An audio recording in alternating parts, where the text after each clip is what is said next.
نحمده ونصلي على رسوله الكريم اما بعد فاعوذ بالله من الشيطان الرجيم بسم الله الرحمن الرحيم باب التسمية في اوله والحمد في آخره کتاب آداب الطعام کھانے کے آداب کا بیان کھانے کی ابتدا میں بسم اللہ اور آخر میں الحمدللہ کہنے کا بیان ان عمر بن ابی سلمہ رضی اللہ عنہما قال لي رسول الله صلی اللہ علیہ وسلم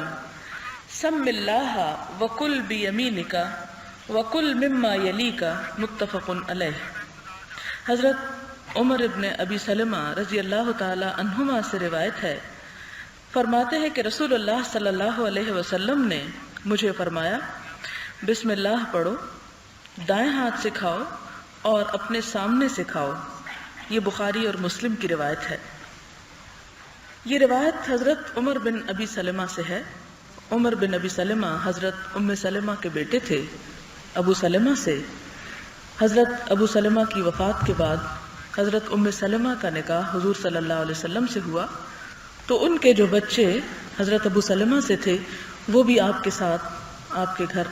آ گئے۔ انہی میں سے حضرت عمر بن ابی سلمہ ہیں۔ ان کے ساتھ آپ اپنی اولاد کی طرح سلوک کیا کرتے تھے اور ان کی تعلیم اور تربیت کا ایسے ہی آپ نے خیال رکھا جیسے اپنی اولاد کا رکھا جاتا ہے۔ اسی لیے آپ دیکھ رہے ہیں کہ وہ اپنے کھانے پینے کے طور طریقوں کے بارے میں حضور صلی اللہ علیہ وسلم کی حدیث روایت کر رہے ہیں۔ دوسری حدیث ہے وعن عائشہ رضی اللہ عنہا قالت قال رسول اللہ صلی اللہ علیہ وسلم اذا اکل احدکم فلیذکر اسم اللہ تعالی فإن نسي أن يذكر اسم الله تعالى في أوله فليقل بسم الله أوله وآخره رواه أبو داود والترمذي وقال حديث حسن صحيح۔ حضرت عائشہ صدیقہ رضی اللہ تعالی عنہا سے مروی ہے، فرماتی ہے کہ حضور صلی اللہ علیہ وسلم نے فرمایا جب تم میں سے کوئی شخص کھانا کھائے تو اسے چاہیے کہ اللہ تعالیٰ کا نام لے، اور اگر کھانے سے پہلے بسم اللہ پڑھنا بھول گیا ہو تو یہ الفاظ کہے بسم اللہ اولہ و آخرہ، یعنی میں اس کھانے کے اول اور آخر اللہ کا نام لیتا ہوں۔ اسے ابو داؤد اور ترمذی نے روایت کیا ہے اور کہا کہ یہ حدیث حسن صحیح ہے۔ یہاں پر یہ بتایا جا رہا ہے کہ اگرچہ کھانے کی ابتدا میں بسم اللہ پڑھنی چاہیے، لیکن انسان ہے اور انسان سے بھول چوک ہوتی ہے، اگر پڑھنا بھول جائے تو جس وقت بھی یاد آئے درمیان میں کھانے کے، حتیٰ کہ آخر میں بھی اگر یاد آئے تو بھی دعا پڑھ لے،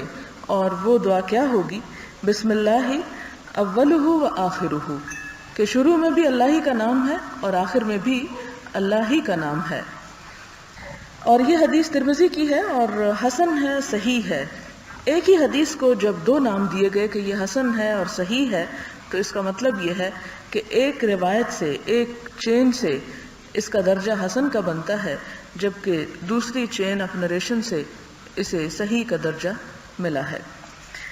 اس سے یہ بات بھی پتہ چلتی ہے کہ صحابہ کرام اور محدثین اعظام نے حدیث کی روایت میں کس درجے کا اہتمام کیا ہے۔ صرف یہ کہہ دینا بھی کافی تھا، لیکن علمی امانت کے طور پر اس کے دونوں درجے بیان کیے ہیں۔ اگلی حدیث ہے وعن جابر رضی اللہ عنہ قال سمعت رسول اللہ صلی اللہ علیہ وسلم يقول اذا دخل الرجل بيته فذكر الله تعالى عند دخوله وعند طعامه قال الشيطان لأصحابه لا مبيت لكم ولا عشاء واذا دخل فلم يذكر الله تعالى عند دخوله قال الشيطان ادركتم المبيت وَإِذَا لَمْ يَذْكُرِ اللَّهَ تَعَالَى عِنْدَ طَعَامِهِ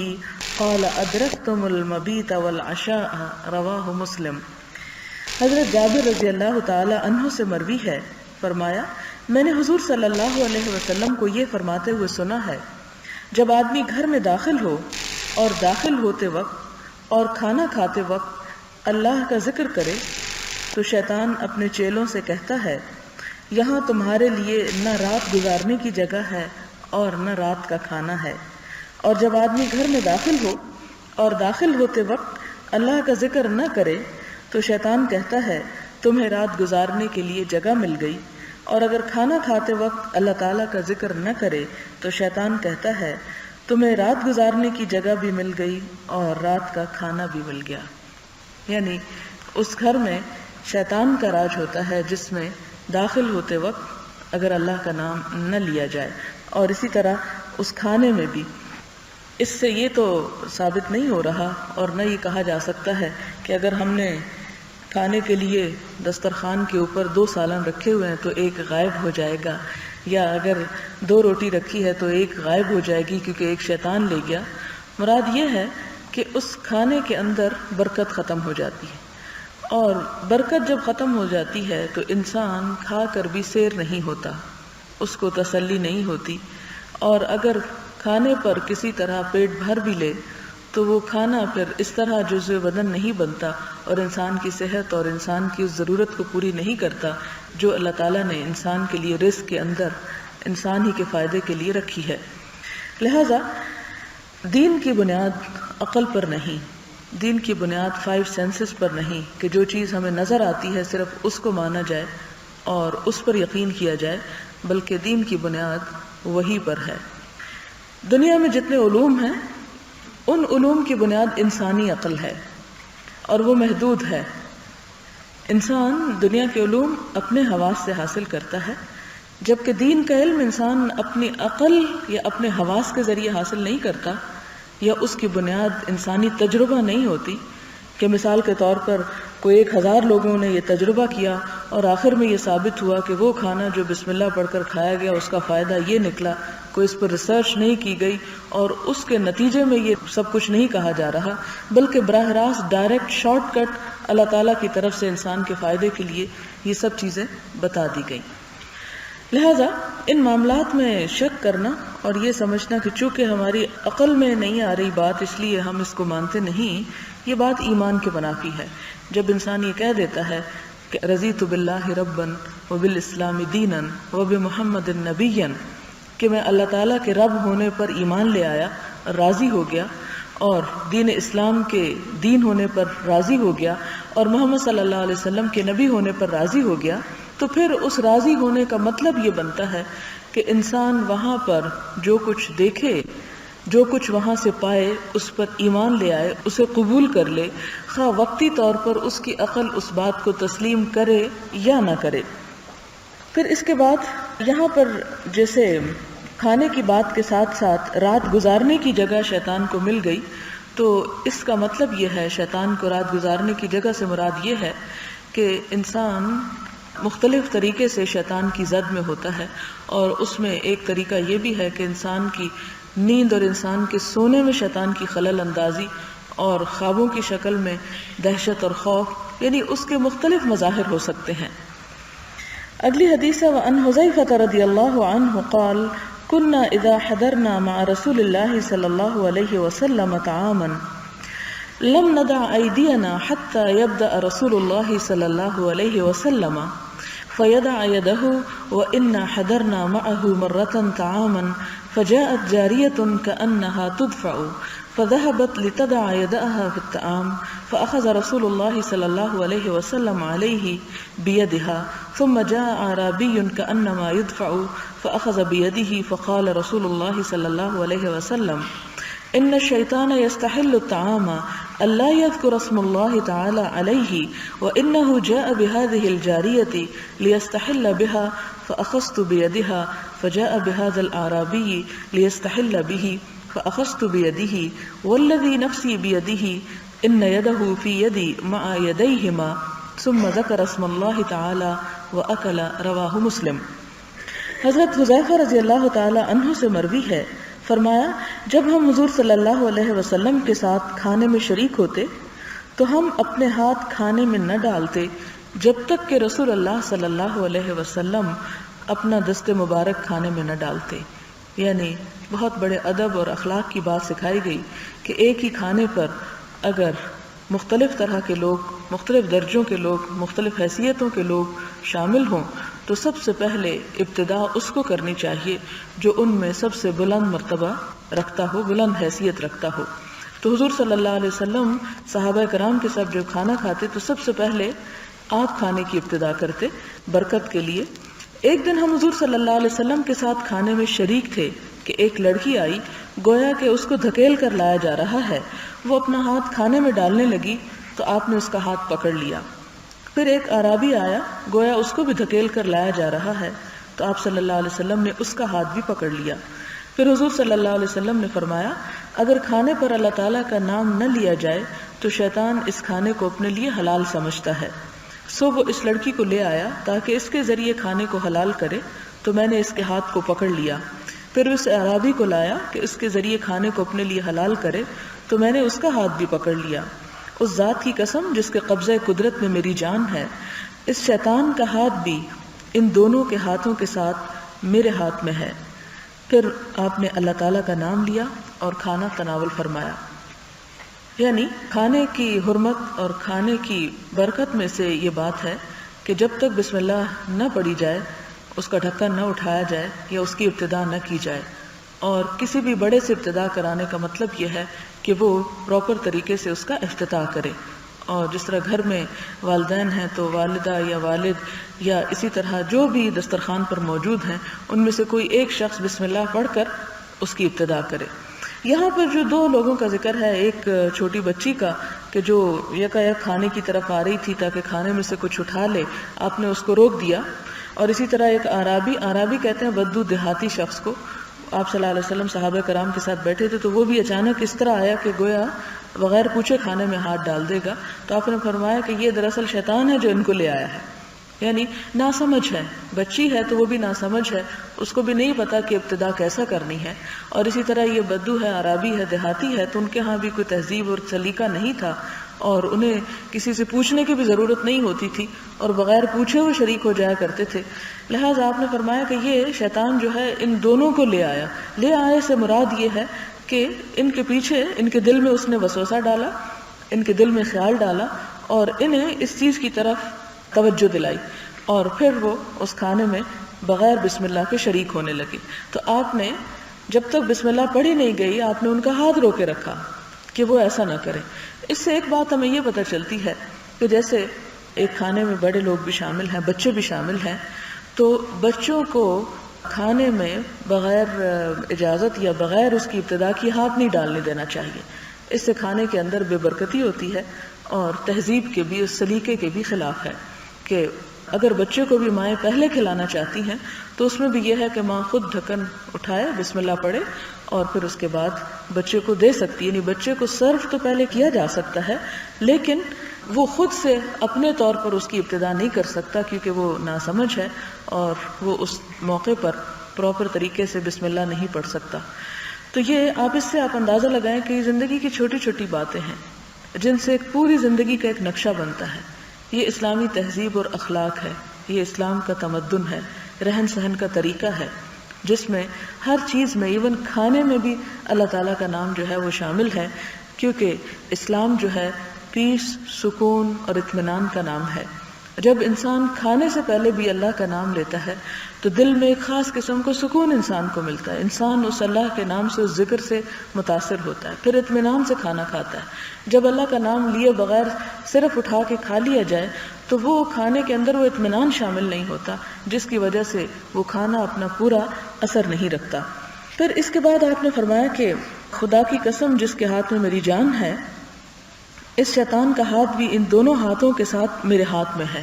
یعنی میں نے جب ان کو روکا تو صرف ان کا ہاتھ نہیں روکا، بلکہ ایک طرح سے شیطان کا ہاتھ بھی میں نے روکا ہوا ہے۔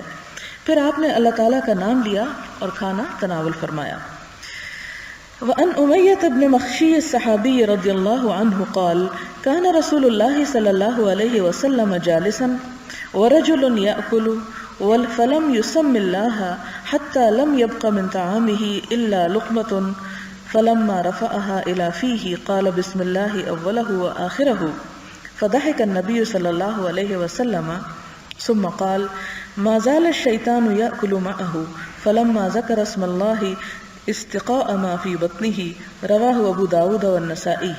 حضرت امیہ بن مخشی صحابی رضی اللہ تعالی عنہ سے مروی ہے، فرمایا حضور صلی اللہ علیہ وسلم بیٹھے ہوئے تھے اور ایک آدمی کھانا کھا رہا تھا، اس میں بسم اللہ نہیں پڑی تھی، حتیٰ کہ اس کے کھانے سے صرف ایک لقمہ باقی رہ گیا تھا۔ اور جب اس نے وہ لقمہ اپنے منہ کی طرف اٹھایا تو یہ الفاظ کہے بسم اللہ اولہ و آخرہ، تو حضور صلی اللہ علیہ وسلم مسکرا پڑے۔ پھر فرمایا شیطان مسلسل اس کے ساتھ کھاتا رہا، اور جب اس شخص نے اللہ تعالیٰ کا نام لیا تو شیطان کے پیٹ میں جو کچھ تھا اس نے نکال دیا، یعنی اس کو پھر وہ نصیب نہیں ہوا۔ یہاں مجھے ایک بات یہ بھی یاد آ رہی ہے کہ عموماً ہم بزرگوں سے سنتے تھے کہ کھانا پکاتے ہوئے اس میں سے بار بار چکھو نہیں، کیونکہ اس سے کھانے میں بے برکتی ہو جاتی۔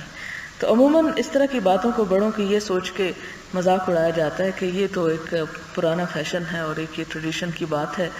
اس میں کیا حقیقت، بھلا اس سے برکت کا کیا تعلق۔ اور اصل بات یہ ہے کہ ہمارے آباء و اجداد کے بہت سے طور طریقے اور بہت سی باتیں حقیقت میں ایسی ہیں کہ وہ اسلامی تہذیب کے زیر اثر ہیں۔ پھر جب علم ختم ہو گیا، وہ اسباب اور وہ روح ختم ہو گئی، تو وہ طور طریقے بھی اٹھتے گئے۔ اور اس میں بہت بڑی حقیقت ہے، کیونکہ جب عموماً کھانے کے دوران نمک چکھا جا رہا ہے یا اس میں ہاتھ لگایا جا رہا ہے تو ویسے بھی ایک بد سلیقہ ہونے کی علامت ہے، اور ایسا نہیں ہونا چاہیے۔ اور اس کے ساتھ اس میں بھی کوئی شک نہیں کہ اسے بسم اللہ کے بغیر ہی عموماً کھایا پیا جاتا ہے وہاں سے تھوڑا تھوڑا، تو اس سے بے برکتی لازمی ہے۔ حضرت عائشہ صدیقہ سے روایت ہے کہ فرمایا رسول اللہ صلی اللہ علیہ وسلم اپنے 6 صحابہ کے ساتھ کھانا کھا رہے تھے۔ ایک اعرابی آیا اور سارا کھانا 2 لقموں میں کھا گیا۔ حضور صلی اللہ علیہ وسلم نے فرمایا بلا شبہ اگر یہ شخص بسم اللہ پڑھتا تو یہ کھانا تمہیں کافی ہو جاتا۔ یعنی کھانے کی کوانٹٹی تو نہیں بڑھتی یا کم ہوتی، لیکن لوگوں کی طبیعت سیر ہو جاتی ہے، اور بسم اللہ نہ پڑھنے کی وجہ سے اگر انسان زیادہ بھی کھا لے تو یوں ہے کہ جیسے اس نے کچھ کھایا نہیں۔ وعن ابی امامہ رضی اللہ عنہ ان النبی صلی اللہ علیہ وسلم کان اذا رفع مائدته قال الحمد للہ حمدا کثیرا طیبا مبارکا فیہ غیر مکفی ولا مستغنا عنہ ربنا، رواہ البخاری۔ بخاری کی روایت ہے، حضرت ابو امامہ رضی اللہ تعالی عنہ سے مروی ہے کہ حضور صلی اللہ علیہ وسلم جب اپنا دسترخوان لپیٹتے، یعنی کھانا کھانے کے بعد وہ چیز اٹھاتے برتن وغیرہ، تو فرماتے تمام تعریفیں اللہ تعالیٰ کے لیے ہیں، بہت تعریفیں، عمدہ، مبارک، نہ اس میں کفایت کی گئی ہے اور نہ اس سے استغنا ممکن ہے۔ اس کا مطلب کیا ہے کہ نہ اس میں کفایت کی گئی ہے، یعنی ہم تعریف تو کر رہے ہیں لیکن یہ کافی نہیں، یہ صرف ایک اظہار ہے، لیکن اس سے بھی زیادہ اللہ تعالیٰ کا حق ہے کہ اس کی تعریف کی جائے۔ اور ولا مستغنا عنہ، کہ اس سے انسان بیگانہ تو ہو ہی نہیں سکتا کہ کھانے کے بعد کھا کر اٹھ جائے اور اللہ تعالیٰ کی تعریف نہ کرے اور اس کا شکر ادا نہ کرے۔ وعن معاذ بن انس رضی اللہ عنہ قال قال رسول اللہ صلی اللہ علیہ وسلم من اکل طعاما فقال الحمد للہ الذی اطعمنی ھذا ورزقنیہ من غیر حول منی ولا قوة غفر له ما تقدم من ذنبہ، رواہ ابو داود والترمذی وقال حدیث حسن۔ حضرت معاذ بن انس رضی اللہ تعالی عنہ سے مروی ہے، فرماتے ہیں کہ حضور صلی اللہ علیہ وسلم نے فرمایا جو شخص کھانا کھائے اور یہ الفاظ کہے تمام تعریفیں اللہ تعالیٰ کے لیے ہیں جس نے مجھے یہ کھانا کھلایا، میری کسی مہارت اور قوت کے بغیر مجھے یہ رزق عطا کیا، تو اس کے پچھلے تمام گناہ معاف کر دیے جاتے ہیں۔ اب آپ دیکھیں کہ وہ جیسے ایک محاورہ اردو کا کہ آم کے آم اور گٹلیوں کے دام، کہ انسان کھا بھی رہا ہے اور کھانے کے بعد بھی اس کے گناہ معاف ہو رہے ہیں اگر کھانے کے بعد صرف وہ شکر کے چند کلمات ادا کر دے۔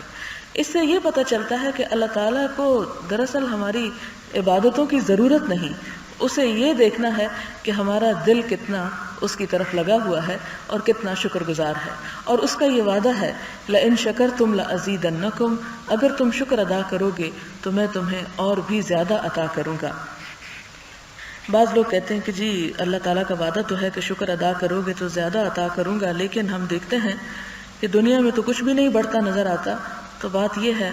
کہ اللہ تعالیٰ کے نزدیک صرف دینے کی جگہ دنیا نہیں ہے، بلکہ جو کچھ وہ وہاں دے گا اسے تو کبھی بھی ختم نہیں ہونا اور کبھی بھی فنا نہیں ہونا۔ اس لیے انسان کو کسی عمل اور کسی نیک کام کو اس لیے چھوڑ نہیں دینا چاہیے کہ میں تو اتنے دن ہو گئے ہیں یہ پڑھ رہا ہوں اور ابھی اس کا کوئی نتیجہ سامنے نہیں آیا۔ وہ اپنے وعدے کی خلاف ورزی نہیں کرتا اور اس کا وعدہ جھوٹا نہیں ہے، وہ ضرور دے گا۔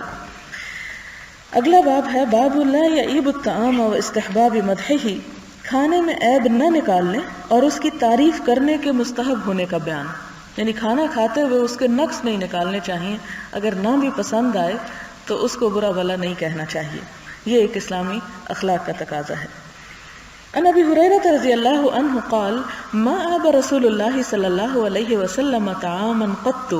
ان اشتہاہ اکلہ وان کرہہ ترکہ، متفق علیہ۔ حضرت ابو ہریرہ رضی اللہ تعالی عنہ سے مروی ہے،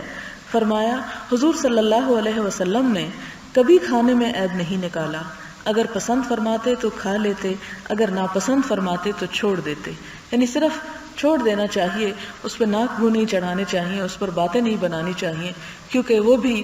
دراصل ہے تو اللہ کا رزق۔ یہ تو پھر انسانوں کی نالائقی ہے کہ اسے غلط طریقے پہ پکائیں یا اچھی طرح اسے نہ استعمال کریں، لیکن اللہ تعالیٰ کو یہ بات پسند نہیں کہ وہ اتنی نعمتیں انسان کو دے اور پھر انسانی قصور کی وجہ سے وہ اس کھانے کے اندر نقص نکالے۔ وعن جابر رضی اللہ عنہ ان النبی صلی اللہ علیہ وسلم سأل اہلہ الادم فقالوا ما عندنا الا خل فدعا به فجعل يأكل ويقول نعم الادم الخل نعم الادم الخل، رواہ مسلم۔ حضرت جابر رضی اللہ تعالی عنہ سے مروی ہے کہ حضور صلی اللہ علیہ وسلم نے اپنے اہل خانہ سے سالن طلب فرمایا تو انہوں نے عرض کیا ہمارے پاس سرکے کے سوا کچھ نہیں۔ آپ نے وہی منگوایا اور کھانا شروع کیا اور فرماتے رہے سرکہ کتنا اچھا سالن ہے، سرکہ کتنا اچھا سالن ہے، یعنی چھوٹی سی چھوٹی نعمت کو بھی حقیر نہیں سمجھنا چاہیے اور اس پر بھی شکر گزار رہنا چاہیے کہ اگر وہ نہیں ملا تو کم از کم یہ تو موجود ہے۔ اگلا باب ہے باب ما یقولہ من حضر الطعام وهو صائم اذا لم یفطر، روزہ دار کھانے میں حاضر ہو اور اس نے ابھی روزہ افطار نہ کیا ہو تو کیا کہے،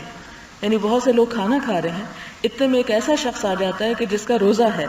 اب وہ کھانے میں شریک نہیں ہو سکتا، تو ایسے موقع پر کیا اخلاق سکھایا گیا۔ عن ابی ہریرہ رضی اللہ عنہ قال قال رسول اللہ صلی اللہ علیہ وسلم